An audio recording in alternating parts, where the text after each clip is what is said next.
Assalamualaikum teman-teman. Seperti biasa sebelum mulai Mimin mendoakan semoga teman-teman semua selalu dalam keadaan sehat walafiat. Oke, kali ini kita akan melanjutkan Martial Master versi novel bagian 367. Bagi yang baru bergabung, selamat bergabung. Dan bagi yang belum subscribe dulu lah agar Mimin tambah semangat lagi nih bikin videonya. Oke, kalau sudah kita langsung masuk ke isi ceritanya.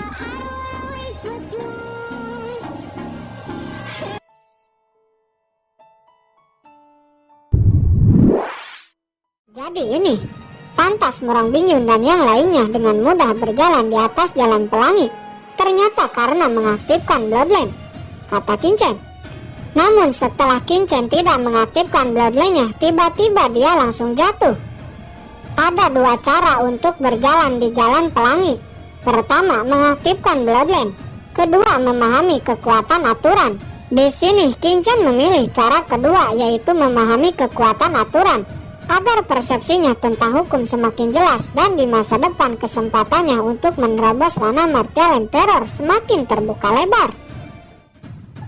Setelah jatuh, Qingchen kemudian naik lagi, namun Qingchen jatuh lagi. Hahaha, lemah. Paria dari Papillon Pil bawah memang sangat lemah. Beberapa orang mengejek Qingchen yang terus jatuh. Ternyata tanpa mengaktifkan Bloodline, aku terus jatuh, kata Qingchen. Dia mengabaikan semua ejekan dan terus berusaha memahami kekuatan aturan. Melihat Yemo dan Yan Khatulistiwa yang terus jatuh, Qingchen kemudian berkata, "Kalian berdua jangan melawan kekuatan aturan, tapi cobalah rasakan dan aktifkan Bloodline kalian." Mendengar ini, Yemo dan Yan Khatulistiwa tanpa ragu langsung mengaktifkan Bloodline-nya.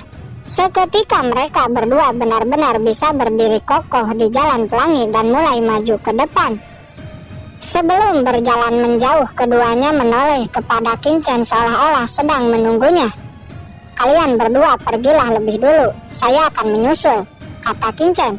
Mendengar ini, keduanya pun berjalan menjauh di jalan pelangi dan meninggalkan Qingchen. Kemudian Qingchen terus-menerus mencoba merasakan kekuatan aturan di jembatan pelangi yang cocok dengannya. Namun Qingchen terus-menerus gagal dan jatuh lagi dan lagi. Akan tetapi Qingchen tidak menyerah. 100 kali, 200 kali, 1000 kali. Sekarang bahkan Qingchen tidak ingat berapa kali dia telah jatuh. Dan di sana juga hanya tersisa sedikit orang yang gagal menaiki jalan pelangi. Beberapa saat kemudian, karena Qingchen merasa telah banyak memahami kekuatan aturan itu, akhirnya Qingchen mulai berlari maju di jalan pelangi dengan kecepatan yang sangat cepat dan menghilang dari pandangan orang-orang yang masih tersisa di sana. Orang-orang itu sangat terkejut melihat kecepatan Qingchen. Di saat orang lain berjalan perlahan karena takut jatuh, Qingchen malah berlari dengan kecepatan tinggi. Apa yang terjadi kepadanya? Bukankah sebelumnya dia jatuh dan jatuh? Kembali kepada Qingchen. Saat ini Qingchen melihat orang pertama, dan orang ini adalah orang yang mengejek Qingchen sebelumnya. Qingchen melesat dari belakang orang ini. Di saat melewatinya, Qingchen memukulnya. "Hei, siapa itu?" Orang itu terkejut, namun karena Qingchen sangat cepat, dia bahkan tidak melihat sosok Qingchen. Karena dipukul oleh Qingchen, orang itu menjadi tidak seimbang dan goyah, lalu jatuh dari jalan pelangi dan jatuh keras ke tanah.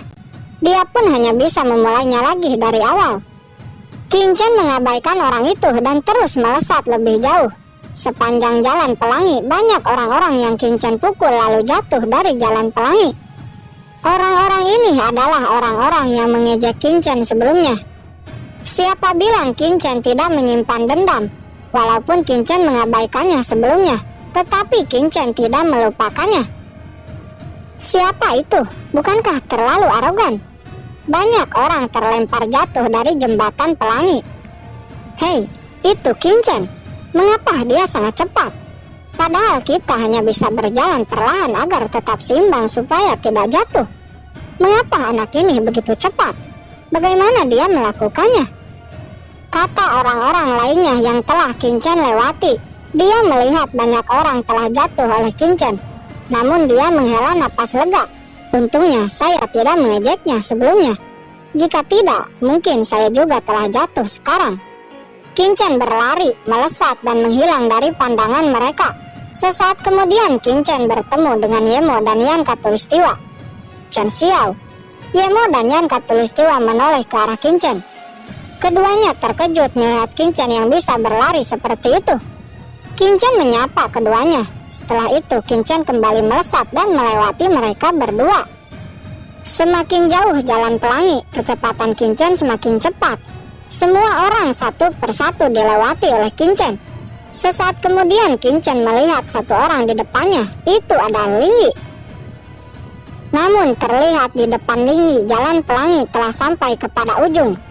Sepertinya aku menghabiskan terlalu banyak waktu sebelumnya, kata Kincen. Sebenarnya dia ingin mengejar Yukiansu, namun tidak menyangka Yukiansu telah masuk lebih dulu. Kemudian Kincen memperlambat jalannya dan mendekati Lingyi. Merasakan ada orang, Lingyi kemudian menoleh ke belakang dan melihat Kincen. "Kamu, bocah sialan, mengapa ada di sini?" kata Lingyi. Tiba-tiba dia langsung melayangkan pukulan kepada Kincen, berniat untuk memukul Kincen dan menjatuhkan Kincen dari jalan pelangi. Kincen tersenyum tipis. Dia belum melakukannya, tapi tidak menyangka Lingyi melakukannya lebih dulu. Mata Kincen melihat ke depan dan tidak melihat siapa-siapa. Menoleh ke belakang juga tidak ada siapa-siapa. Semua orang tertinggal jauh. Ini kesempatan yang bagus. Mati, kata Kincen. Pedang karat muncul di tangan Kincen dan langsung menebas Lingyi. "Kamu?" Lingyi terkejut, namun dia juga tidak takut. Setelah menerobos, kekuatannya jauh lebih kuat. Jurus tangan raja tak tertandingi dirilis Lingyi dan langsung bertabrakan dengan tebasan pedang Kincen. Boom! Setelah tabrakan, di bawah niat pedang Kincen, tangan Lingyi langsung terpotong. Darah keluar darinya. Lingyi memegang tangannya dengan kesakitan dan hampir jatuh dari jalan pelangi. Kincen kemudian menebas lagi. Sebuah tombak muncul di tangan Lingyi dan beradu dengan pedang karat. Di saat yang sama, Lingyi juga mendesak Bloodline Raja Manusia dan juga menelan pil peningkat kekuatan. Namun setelah beberapa pertukaran, Lingyi tetap dipukul mundur oleh Kincen. Di lembah sebelumnya dan di jalan pelangi sekarang, walaupun telah menerobos dan mengeluarkan semua jurus andalannya, Lingyi tetaplah bukan lawan Kincen. "Mengapa saya masih belum bisa mengalahkannya?" kata Lingyi. Di sini Kincen juga cukup mengakui sebagai jenius keluarga Ling. Lingyi memang cukup kuat, mungkin sedikit lebih kuat dari Ouyang Nana. Namun sayang, lawan yang ia temui adalah Kincen, seseorang yang telah dikultivasikan sedemikian rupa selama ratusan tahun dan melahirkan seorang monster yang tak tertandingi di usianya. Kincen kemudian menebas lagi untuk membunuh Lingyi. Untuk orang-orang seperti Lingyi, Kincen tidak memberi belas kasihan sedikitpun. Namun di saat pedang Kincen akan jatuh, tiba-tiba sebuah aura keluar dari tubuh Lingyi.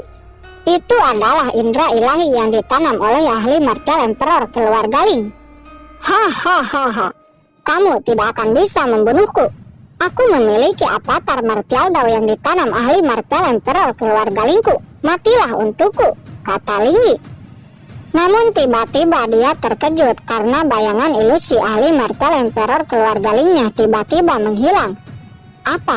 Ada apa ini?" kata Lingyi. "Ini adalah jembatan pelangi yang memiliki kekuatan aturan. Aura ahli martial emperor keluarga Lingmu itu akan ditekan 100 kali di sini. Kamu sangat bodoh, sama bodohnya seperti Ling Jun itu," kata Kincen. "Apa? Apakah kamu yang telah membunuh paman Ling Jun?" kata Lingyi. Dia menatap Kincen dengan ngeri. "Itu memang benar. Sekarang kamu susulah Ling Junmu itu ke neraka," kata Kincen. Jurus pedang kematian dilayangkan Kincen. Di saat menebas tubuh Lingyi, seketika tubuh Lingyi dipotong menjadi 2, berubah menjadi kabut darah dan menghilang menjadi abu. Setelah membunuh Lingyi, Kincen kembali berjalan di jembatan pelangi. Beberapa saat kemudian Kincen telah sampai di ujung jalan pelangi. Namun setelah sampai di ujung, Kincen terkejut karena bukan sebuah benua yang ia lihat, tapi sebuah kabut. Tidak, ini saluran transmisi luar angkasa. Kemana saya akan dikirim? Kata Qingchen, hatinya bimbang. Namun di saat Qingchen mengamati dan berpikir, tiba-tiba dia tertarik ke dalam saluran transmisi luar angkasa itu. Qingchen hanya merasakan pusing dan tiba-tiba jatuh dengan keras ke tanah. Au, sakit. Kata Qingchen, dia tidak menyangka jatuh di tanah ini cukup sakit. Padahal pertahanan tubuhnya sangat kuat, tapi jatuh di tanah ini cukup terasa sakit. Di saat itu tiba-tiba Qingchen merasakan krisis dari dalam tanah. Dia buru-buru terbang ke langit dan menebaskan pedang karat ke tanah. Qingchen menoleh ke sekitar. Ternyata Qingchen jatuh di sebuah hutan belantara yang sangat hitam. Dan dari dalam tanah muncul seekor serangga hitam. Bentuknya seperti kelabang, memiliki mulut yang tajam. Pertahanan hewan ini sangat keras. Bahkan tebasan pedang Qingchen sebelumnya hanya meninggalkan sedikit goresan di kulitnya. Monster macam apa ini? Kata Qingchen. Monster serangga itu meraung dan menyerang Qingchen. Qingchen terus menebaskan pedang karat dan menghantam serangga itu. Akan tetapi di bawah serangan kuat Qingchen, serangga hitam itu benar-benar tidak terluka. Kuat, binatang ini cukup kuat. Skeleton cabang keluar, kata Qingchen. Segera kuali kuno dikeluarkan dan skeleton cabang juga keluar dari kuali kuno.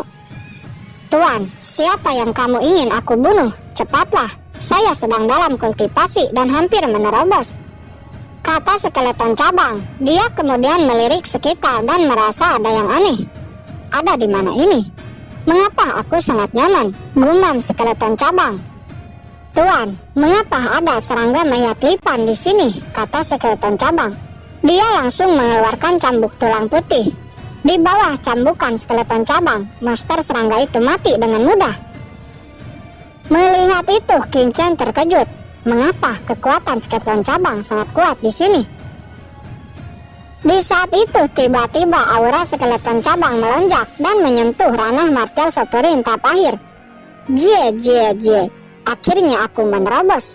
Tuan, mengapa kita ada di sini? Tuan, mengapa tempat ini seperti wilayah ras alien saya?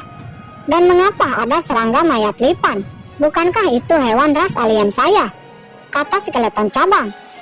Dia bertanya-tanya dan bingung karena wilayah ini sangat mirip dengan lingkungan ras aliennya. Qingchen juga mengerutkan kening. Dia awalnya ada di alam Yu kuno. Namun mengapa tiba-tiba dia ada di tempat ini? Di tempat ini Qingchen juga merasa kekuatan jiwa dan kekuatan kultivasinya dibatasi. Namun sebaliknya skeleton cabang malah terlihat sangat kuat dan bebas. Setelah beberapa saat melihat-lihat, skeleton cabang akhirnya sangat yakin bahwa ini benar-benar lingkungan ras aliennya. Atau bisa juga disebut semacam alam rahasia ras alien.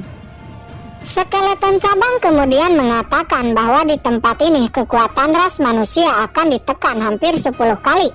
Sebaliknya kekuatan ras alien seperti dirinya akan semakin kuat. Qingchen mengerutkan kening. Mungkinkah tempat ini benar-benar alam rahasia ras alien? Tapi mengapa istana berkabut bekerja sama dengan orang berbaju hitam itu untuk membuka larangan dan membuka portal memasuki dunia ras alien ini? Apa sebenarnya tujuan orang-orang berbaju hitam itu? Kata Qingchen, dia berpikir bahwa istana berkabut Sangguan Sinar telah berkolusi dengan ras alien. Qingchen juga mengaitkan hal ini dengan hilangnya Raja Iblis, pemimpin sekte setan darah yang hilang yang tidak ada di petinya waktu itu. Namun Qingchen tidak memikirkannya lebih jauh lagi. Prioritasnya sekarang adalah untuk sesegera mungkin menemukan Yuqiansu. Tempat ini penuh dengan bahaya. Qingchen khawatir Yuqiansu akan dalam bahaya. Namun masalahnya sekarang Qingchen tidak tahu di mana Yuqiansu diteleportasi. Apalagi kekuatan jiwanya di tempat ini ditekan tidak bisa memindai sekitar. Tuan, cobalah aktifkan teknik kultivasi yang kamu peroleh dari ibu kota selatan kuno, kata skeleton cabang. Setelah mengaktifkan teknik kultivasi dari ibu kota selatan kuno, penekanan pembatasan kekuatan yang Qingchen terima benar-benar sedikit menghilang. Selanjutnya, Qin Chen mengeluarkan cakram Gyo Qiankun. Pada awalnya, Qin Chen mengira cakram Gyo Qiankun tidak akan berfungsi di tempat ini. Namun ternyata itu malah sebaliknya. Di tempat ini, cakram Gyo Qiankun malah semakin hebat. Di saat Qin Chen mendesaknya, pemandangan beberapa ratus meter dapat dilihat oleh Qin Chen. Namun tempat ini benar-benar sangat luas. Qin Chen masih belum menemukan jejak Yu Qiansu. Sebaliknya, Qin Chen malah menemukan banyak tanaman obat spiritual.